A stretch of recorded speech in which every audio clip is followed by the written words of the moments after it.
and welcome to Learning with Lulu.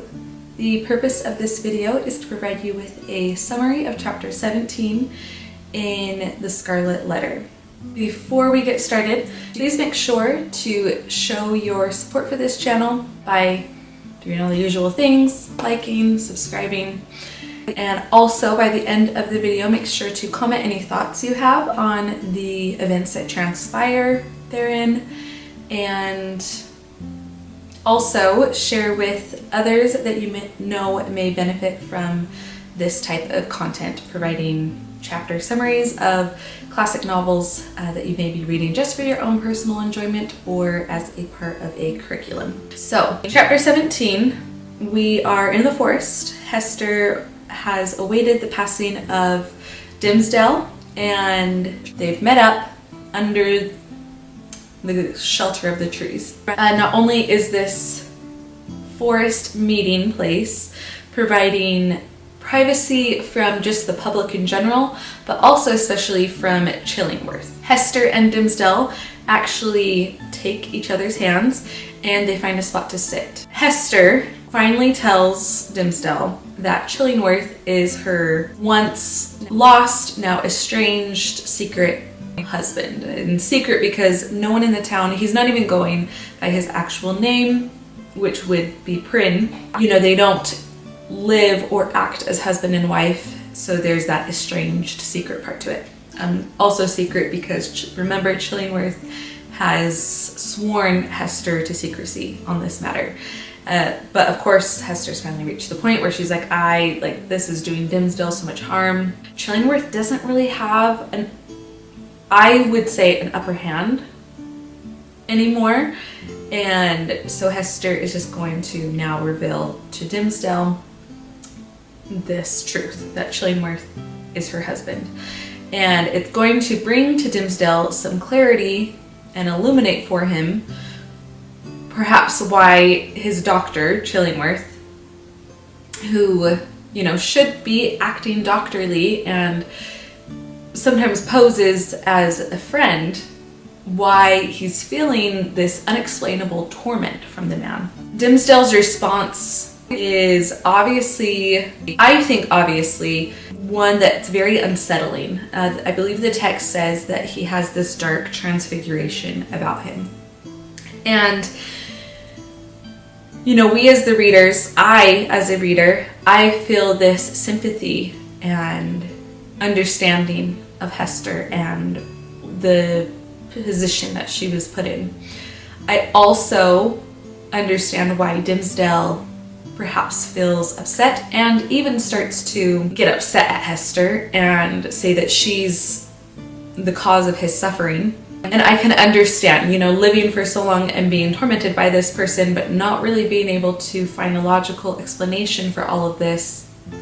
I can see why he'd be upset at such a illuminating truth being kept from him. Hester is, again, understandably very upset by his response, and it's very hard for her to bear his harsh words towards her and his condemnation of her actions and choices in keeping that secret from him.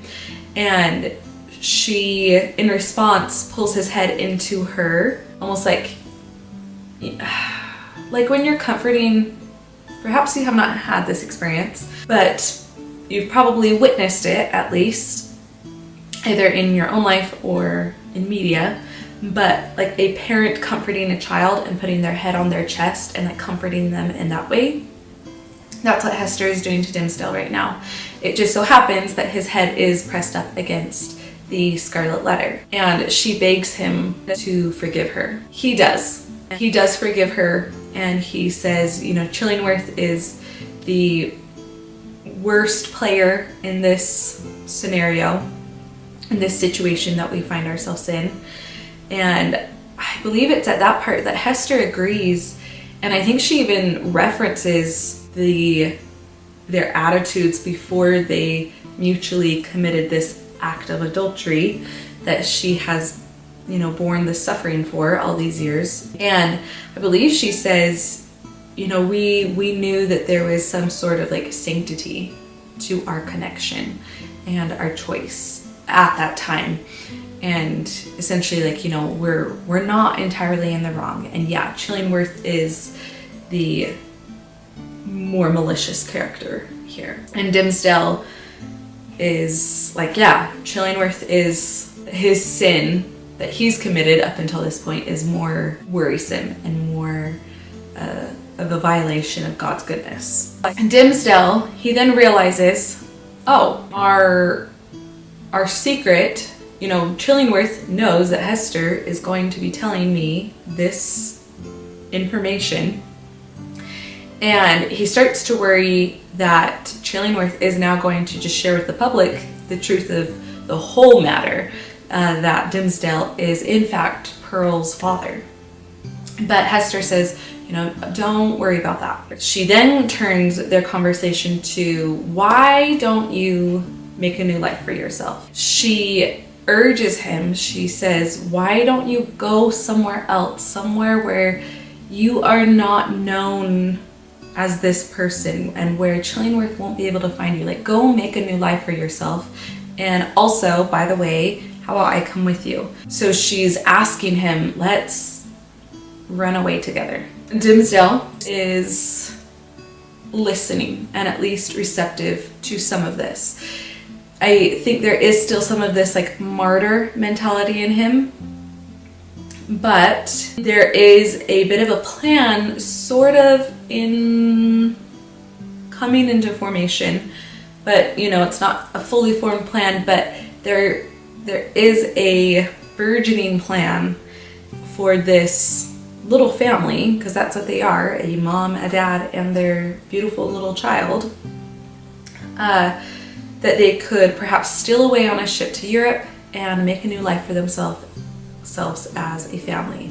And Pearl could at last have her mother and father together and be raised in a somewhat more nourishing environment. So that is chapter 17. As I said before, please make sure to comment any of your thoughts down below. Do you think Dimmesdale is justified in his initial upset with Hester? Do you think Hester was right from the beginning to be keeping this secret from him about Chillingworth?